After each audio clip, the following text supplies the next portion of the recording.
na iji wee hụ na a hazisiri ọnọdụ nke ọma maka ịchịkọba nhọpụta n'okpuru ọchịchị ime obodo na Anambra steeti.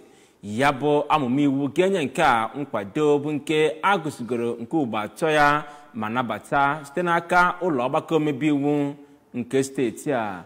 Ya bụ amụma iwu maka ịchịkọba nhọpụta nke akpara aka afọ a ka agụrụ nke mbụ ya, nke abụọ na nke atọ ya malitezie debe ire ụbọchị Tọzdee abalị 25 nke ọnwa a.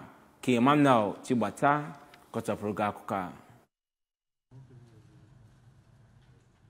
N'okwu ya gbasara ya bụ amụma iwu ka onye isi otu pati nke kachasị n'ọnụọgụgụ ma bụrụkwa onye na-anọchite ọgbọnta nkwado ekwusigo bụ Sir Ikenna Ọfọdeme mere ka amata na ya bụ amụma iwu na-egosipụta njikere steeti a nakwa ụlọọrụ omeiwu n'ịkwado ndọrọndọrọ nke okpuru ọchịchị. N'ịkwado ya bụ amụma iwu ka onye na-anọchite ọgbọnta nkwado ọgbaru nke mbụ bụ Honorable Noble Igwe nakwa ogbo ya bụ nke Anambra West Honorable Patrick Udoba mere ka amata na ya bụ amụma iwu bụ nke bịara n'oge ya ma mee ka amata na ọ ga-enye aka n'ịfụ na akwadoro ya bụ ndọrọndọrọ nke okpuru ọchịchị nke ọma. Okwupụta okwu ụlọọrụ omeiwu bụ Right Honorable Somtochukwu Udeze gwupụtara ya bụ amụma iwu ebe ndị omebe iwu kwadoro ya site n'otu olu. Emmanuel Chigbata maka akụkọ ụwa ABS.